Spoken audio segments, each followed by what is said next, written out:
My name is Hannah, and I like traveling long distances by foot. I started running when I was little as a way to occupy myself while my dad was fishing. The distance eventually grew from ultra running to through hiking as a way to travel further and call the outdoors my home. I like engaging technical terrain and prefer to follow topographic features rather than trails. From deep canyons to high ridgelines, I've found a passion in tracing big landscapes by foot. Recently, my art has begun to mimic my movement as I trace the mountain ranges I've wandered with a pen. As I make a line down a gully or crosshatch the shadowy side of a ridge, I realize my hand is doing what my feet do, just on a micro scale. The French artist Paul Cézanne is said to have painted his favorite mountain upwards of 60 times over the course of his lifetime. Likewise, I'm guessing we all have our own favorite mountains or trails upon which we've run countless laps.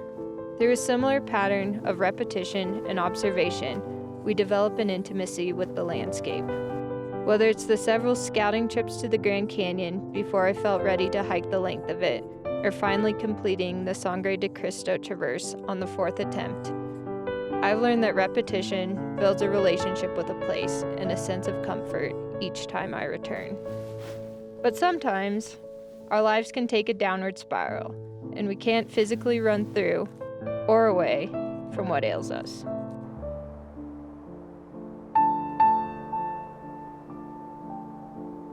I feel like I'm everywhere and nowhere all at once.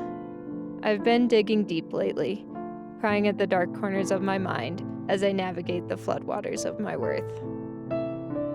Awash in the murky tide, I found myself grasping for happiness within. For that, there's only time and a lot of learning about ourselves until our thoughts lighten and we can run free again. And so I go back, again and again, to the mountains.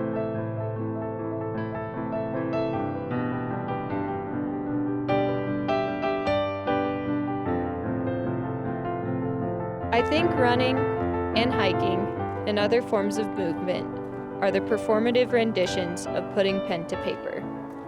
The real art lies in creating our own pathway to adventure. The earth we travel over with our own 2 feet can be just as compelling as a blank canvas and a paintbrush.